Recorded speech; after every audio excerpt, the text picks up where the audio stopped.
Olá, meu nome é Jéssica Vergara, eu sou licenciada, mestre e doutoranda em filosofia pela URGS.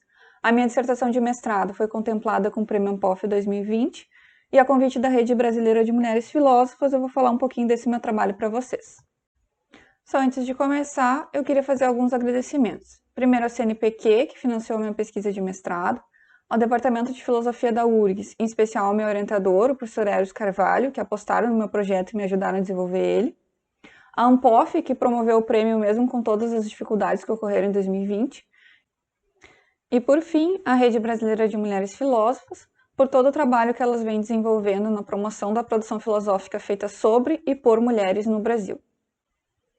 Bom, sobre a minha dissertação, o título A Consciência Estendida, contrapondo ao nativismo de Alvanoi, a tese da consciência intracraniana defendida por David Chalmers, é um trabalho de filosofia da mente, mais especificamente sobre a ontologia da consciência. E pensando de um modo bem amplo, o problema central investigado é qual o substrato material da consciência. De um modo também bastante geral, a minha dissertação consiste na apresentação de duas respostas contrárias para esse problema e na defesa de uma delas como mais vantajosa que a outra. De um lado, apresentei a resposta baseada na obra do David Chalmers, que defende que o substrato material da consciência é exclusivamente intracraniano. De outro lado, eu apresentei a tese nativista sensório-motora do Alvanoi, que defende que a consciência emerge a partir de um substrato material mais amplo, que inclui não só o cérebro, mas também o corpo, o ambiente e os próprios objetos experienciados conscientemente, e eu defendi que essa última é mais vantajosa. Em um pouco mais de detalhes, olhando para o problema central, qual o substrato material da consciência, logo é possível perceber que ele se desdobra em vários outros subproblemas, como, por exemplo, o que é um substrato material, o que é consciência. E o ponto de partida da minha investigação foi justamente a resposta ao subproblema o que é um substrato material para estados e processos mentais, apresentada por David Chalmers e Andy Clark no artigo The Extended Mind, ou Mente Estendida.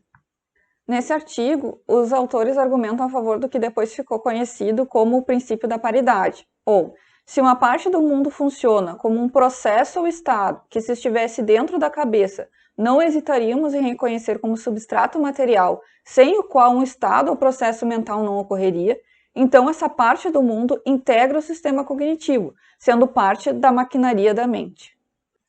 É um princípio bastante permissivo. A partir dele, podemos defender que smartphones, computadores, cadernos de notas, lápis e canetas podem ser substrato material de processos e estados mentais, ou seja, a contrapartida material da mente se estenderia para fora das fronteiras da carne, por isso a expressão mente estendida.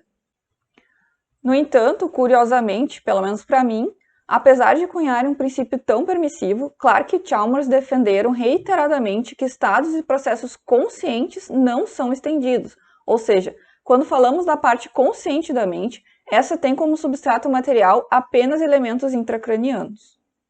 Busquei investigar a argumentação que os autores ofereceram para sustentar essa restrição, e concluí que a única alternativa disponível para compatibilizar o endosso do princípio da paridade com uma tese intracraniana do substrato material da consciência é a adoção de uma noção muito estrita de consciência, a de que ela é composta unicamente de qualiatômicos, que seriam entidades mentais simples, inefáveis, temporalmente discretas e evidentes, não intencionais e, consequentemente, epifenomenais.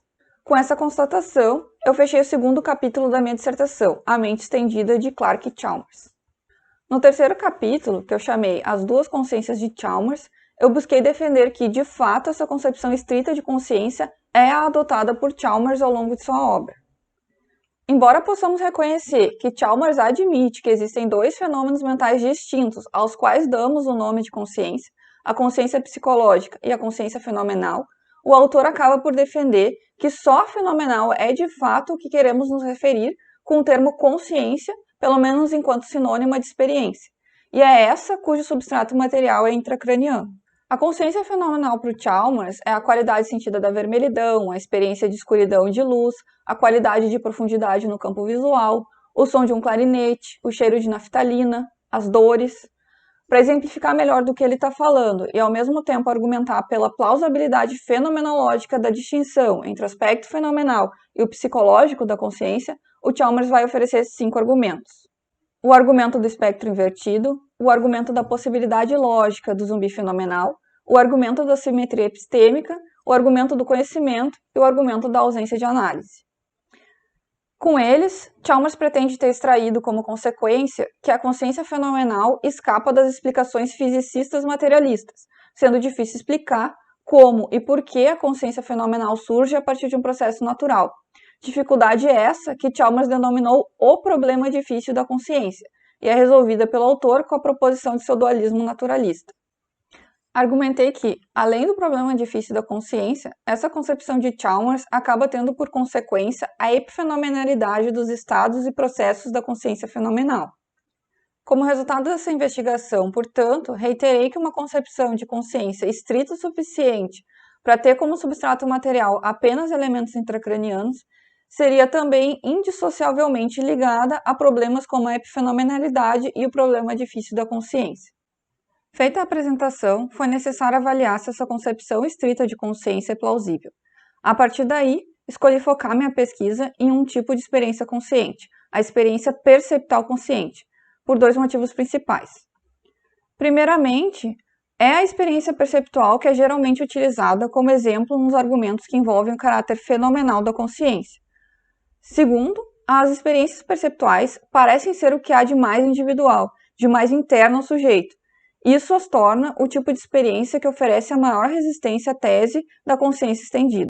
Assim, no quarto capítulo da minha dissertação, Fenomenologia da Experiência Perceptual, busquei apresentar um ponto comum de análise fenomenológica da experiência perceptual consciente, algo que pudesse ser um ponto de partida de uma análise de plausibilidade de teses distintas acerca de um mesmo fenômeno.